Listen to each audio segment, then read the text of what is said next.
വയനാട് ഉരുൾപൊട്ടലിൽ സൂചിപ്പാറയിലെ തെരച്ചിലിൽ ശരീരഭാഗങ്ങൾ കണ്ടെത്തി.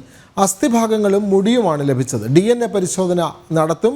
ശരീരഭാഗങ്ങൾ ബത്തേരി താലൂക്ക് ആശുപത്രിയിലേക്ക് മാറ്റി. വിവരങ്ങളുമായി അർജുൻ ചേരുകയാണ്. അർജുൻ, അവിടെ തെരച്ചിൽ സമ്പൂർണ്ണമായി കഴിഞ്ഞ ദിവസങ്ങൾ നടന്നതാണ്. എന്നാൽ ഏതാനും ദിവസത്തെ ഇടവേളയ്ക്ക് ശേഷം വീണ്ടും തെരച്ചിൽ ആരംഭിക്കുമ്പോൾ ആ ഭാഗത്തു നിന്നൊക്കെ ശരീരഭാഗങ്ങളും മുടിയും ഒക്കെ ലഭിക്കുന്ന സാഹചര്യം എന്താണ്? കൂടുതൽ വിവരങ്ങൾ അർജുൻ. തീർച്ചയായും വിനോദ്, ഓഗസ്റ്റ് 14 അവസാനമായി ഈ ഭാഗത്ത് തെരച്ചിൽ നടന്നത്. അതിനുശേഷം താത്കാലികമായി തെരച്ചിൽ നിർത്തിവെക്കുകയായിരുന്നു. തുടർന്നാണ് ഇന്ന് വീണ്ടും തെരച്ചിൽ പുനരാരംഭിക്കാൻ തീരുമാനമായത്. അതേ തുടർന്ന് സൂചിപ്പാറ മേഖലകളിലടക്കം തെരച്ചിൽ തുടർന്നിരുന്നു.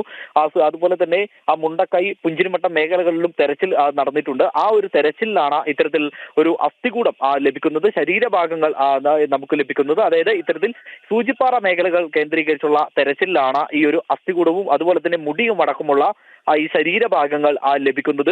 അത്തരത്തിൽ വലിയ രീതിയിലുള്ള ഒരു തെരച്ചിലാണ് ഇന്നും നടന്നത്. 6 മണി മുതൽ തുടങ്ങിയ തെരച്ചിലാണ്. ഇന്ന് 3 മണി വരെ ആ തെരച്ചിൽ തുടർന്നിരുന്നു.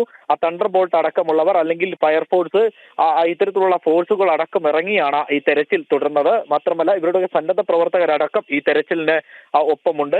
അത്തരത്തിൽ വലിയ രീതിയിലുള്ള ഒരു തെരച്ചിൽ നടത്തുന്നു. വേണ്ടി വന്നു കഴിഞ്ഞാൽ എയർലിഫ്റ്റിംഗ് അടക്കമുള്ള സാധ്യതകൾ വീണ്ടും പരിശോധിക്കുമെന്നാണ് നമുക്ക് മനസ്സിലാക്കാൻ കഴിയുന്നത്. നാളെയും ഇത്തരത്തിൽ ഈ ഒരു ശരീരഭാഗങ്ങളൊക്കെ കിട്ടിയത് കൊണ്ട് തന്നെ നാളെയും ഇത്തരത്തിൽ തെരച്ചിൽ തുടരുമെന്നാണ് നമുക്ക് മനസ്സിലാക്കാൻ കഴിയുന്നത്. വിനോദ്.